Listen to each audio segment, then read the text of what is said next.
नमस्कार। आज मैं कोई कहानी नहीं कहूँगा, ना कोई राजनीतिक चर्चा होगी, ना रामायण या महाभारत के ऊपर कुछ कथन होगा। आज जो मैं कहने जा रहा हूँ शायद आपको, मुझे, कई सारे लोगों को हैरान करने वाला है और जिसमें आप और मैं सब शामिल भी है। आज मैं कहूँगा कर्म कांड करने वाला उस ब्राह्मण के बारे में। सदियों में लाखों की शराब पीने वाले, हजारों में एक एक बोतल घट घट कर पीने वालों को 501 रुपए लेने वाला कर्मकांडी ब्राह्मण ठग लगता है, लुटेरा लगता है। मिले हुए पति पत्नियों को बिछड़कर करोड़ कमाने वाला वकील को मिलन करने वाले ब्राह्मण लुटेरा लगता है।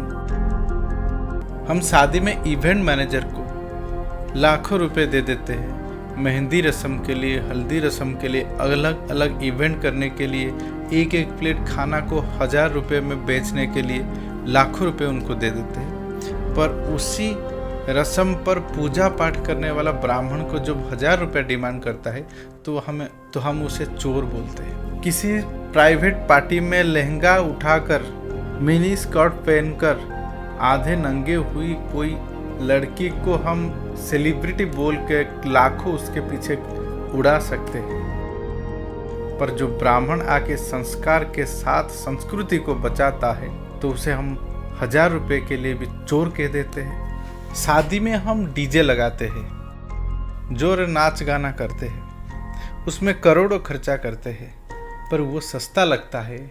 ब्राह्मण अगर 100 रुपये ज़्यादा मांग लेता है तो हम उसको चोर कह देते हैं। 50,000 में शेरवानी खरीद सकते हैं, 1 लाख में लहंगा खरीद सकते हैं, पर जो रात भर उजागर रहकर शादी करके दोनों आत्मा को मिलन करने का काम करता है, उस ब्राह्मण को हम चोर कह देते हैं, हम चोर कह देते हैं, अंधविश्वासी कह देते हैं। मुझे लगता है ये हमारा सोच नहीं है, ये हमारे अंदर की कलुषता है, गंदी भावना है, द्वेष भावना है, जो हमें अपने सनातन संस्कृति से दूर कर देता है। जब हम 5 स्टार होटल में खाना खाकर 200 रुपये 300 रुपये टिप्स दे देते हैं वेटर को, तब दिक्कत नहीं होती। लेकिन जब मंदिर में प्रसाद देने वाला ब्राह्मण 10 रुपया मांग लेता है तो हम उससे चोर बोल देते हैं। अब जरा सोचिए ना, अगर आपके घर पे कोई नंगा नाचने वाली हीरोइन आ जाती है तो कितने खुश हो जाते हैं आप अपने घर पे। मगर कोई ब्राह्मण भीख मांगने बाहर आ जाता है तो हमारे मन में कितने द्वेष आ जाता है। खुद सोचिए, बर्थडे में केक काटकर, मुंह पे लगाकर चर्म रोग को भुलाने में कोई दिक्कत नहीं होती है, लेकिन मंदिर के सामने कोई तिलक लगाने के लिए ब्राह्मण खड़े हो जाए तो हमारे अंदर दिक्कत हो जाती है। इसके पीछे क्या कारण है हम जानते हैं। जब देश आज़ाद हुआ उसके बाद ये संस्कृति को लिखने वाले, इतिहास को बनाने वाले, साहित्य को प्रकाश करने वाले वामपंथियों के हाथ चले गए और उन्होंने लिख दिया हिंदू धर्म में ब्राह्मण अंधविश्वासी है, तो आज तक हम मानते चले। लेकिन आज तो दुनिया बदल गया है। अगर काल हमने नहीं सोचा, आज से सोचना पड़ेगा।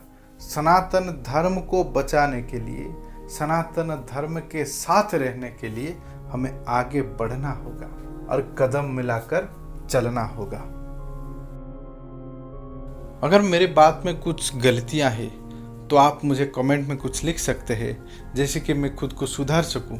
अगर अच्छा लगा तो आपका कुछ संदेश भी कमेंट में लिख सकते हैं। हमारे वीडियोस को लाइक कर सकते हैं, सब्सक्राइब कर सकते हैं, जैसे कि वैसे कुछ वीडियोस आपके सामने आ पाए।